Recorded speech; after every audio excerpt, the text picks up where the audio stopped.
BRS party ఇంత కష్టపడ్డ కార్యకర్తలు కొన్ని పరిణామాల వల్ల ఆశించిన ఫలితం రాకపోవడం, ఆశించిన ఫలితం రాకుండా దాదాపు 70,000 మంది బీఆర్ఎస్ పార్టీ అభ్యర్థి బడే నాగజ్యోతికి ఓటేయడం జరిగింది. ప్రజలు మాకు ప్రతిపక్ష పాత్ర పోషించమని చెప్పి ఇచ్చి ఒక చాలా పెద్ద బాధ్యత మా మీద పెట్టింది. ఆ బాధ్యతని మా నాయకుడు కేసీఆర్ గారు ఏ విధంగానైతే మాకు డైరెక్షన్స్ ఇచ్చిండ్రో, ప్రజల పక్షాన పోరాడాలి, ప్రజలకు ఏ అవసరం వచ్చినా వాళ్ళకి ఎక్కడనైతే అన్యాయం ఎక్కడనైతే జరుగుతుందో తప్పకుండా మన గొంతు విప్పాలి అని చెప్పి చెప్పడం జరిగింది. దీన్ని ఎలాగూ ఆ శకం ముగిసింది.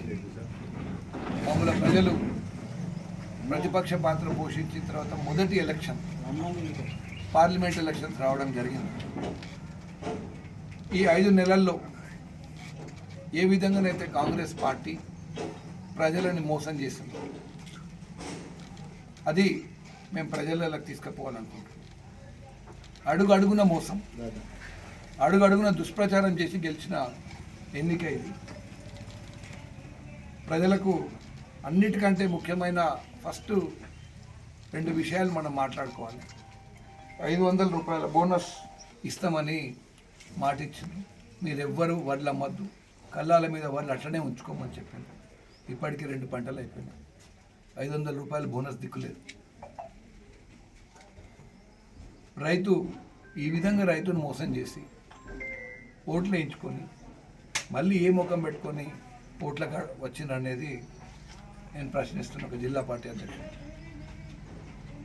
దాంతోపాటు సరే రుణమాఫీ 9 డిసెంబర్ వరకు రుణమాఫీ చేస్తా, ఫస్ట్ ఫైల్ సంతకం అదే ఉంటుందని చెప్పింది. మీరు పోయి తెచ్చుకోండి అన్నారు లోన్లు. ఇప్పుడు ఏం జరిగింది? ప్రజలకు ఈ విధంగా మోసపూరిత వాగ్దానాలు చేసి వచ్చిన ప్రభుత్వం కాంగ్రెస్ ప్రభుత్వం. ఇంకా మనం చెప్పాలంటే చాలా ఇష్యూస్ ఉన్నాయి. ఒక్క హామీ కూడా ఏమైనా అంటే ఏ విధంగానైతే డబ్బులు ప్రస్తుతానికి అవసరం పడని అవి కూడా మనకు తెలుస్తున్నాయి. ఎవరికైతే నిజంగా బస్సు సౌకర్యం అవసరం ఉందో వాళ్లకు ఈ రోజు నాడు వీళ్ళు ఇచ్చిన హామీతోటి చాలా ఇబ్బందులు పడుతున్నారు. ఉద్యోగానికి టైంకి పోవాలన్నా, ఎగ్జామ్ టైంకి రాయాలన్నా, పోవాలంటే బస్సులు కిక్కిరిసి వాళ్ళ హామీ ఫుల్ఫిల్ చేయాలంటే బస్సులు పెంచాలి. బస్సులు పెంచకుండా దీన్నే టోటల్ రవాణా వ్యవస్థలో ఎవరైతే ఉపయోగపడేటోళ్ళు వాళ్ళు చాలా ఘోరంగా దెబ్బతిన్నారని చెప్పి నేను చెప్తున్నాను. దాంతోపాటు మనము మహిళలకి ఏదైతే 2,500 ఇస్తా అని చెప్పిన మాట అయితే మీ అందరికీ తెలుసు. గ్యాస్ సిలిండరు మనం ఫస్ట్ కట్టి తర్వాత డబ్బులు ఇస్తామని చెప్పడం ఇది ఎక్కడన్నా ఉన్నదా? ఇది హామీ గ్యారంటీ ఫుల్ఫిల్లింగ్ ఎట్లయితుంది? దమ్ముంటే పైసలు కట్టాలి, కట్టి ఫ్రీగా ఇవ్వాలి. ఈ విధంగా మాట్లాడి మళ్ళీ ప్రజలను మోసం చేశాం. ఇట్లాంటి విషయాలు వీటన్నింటినీ మేము ప్రజలలోకి తీసుకుపోతున్నాం. ప్రజలల్లో అద్భుతమైన స్పందన ఉన్నది. కాంగ్రెస్ పార్టీ మీద ప్రజలల్లో ఘోరమైన వ్యతిరేకత కనిపిస్తుంది. ఎక్కడికి వెళ్ళినా కేసీఆర్కు ఎందుకు ఓటేయలేదు అనే బాధతోటి ఈరోజు ప్రజలు మాకు చెప్తున్నారు. మేము కేసీఆర్ ఓడిపోతాడు, కేసీఆర్ ముఖ్యమంత్రి కాడు, ఈ ఓడిపోవడం అనే ఉద్దేశం మాకు లేకుండా ఏదో లోకల్ సమస్యల వల్ల మేము కొన్ని ఇబ్బందులు పడ్డాం అనే దాంతో మాత్రం వాళ్ళు చెప్పిండ్రు. ఇవన్నీ చెప్తున్నారు ప్రజలు మాకు. ఇంకొక విషయం మేము మీ అందరికీ త్రూ ప్రెస్ నేను తెలియజేయదు ఏంటంటే, మీరు ఇచ్చిన హామీలు ఎట్లయినా మీరు ఫుల్ఫిల్ చేయరు. మీరు ఇస్తా అన్నవి మీరు ఇవ్వలేరని మాకు తెలుసు. కేసీఆర్ గారు పెట్టిన పథకాలను ఎందుకు కొనసాగించారు?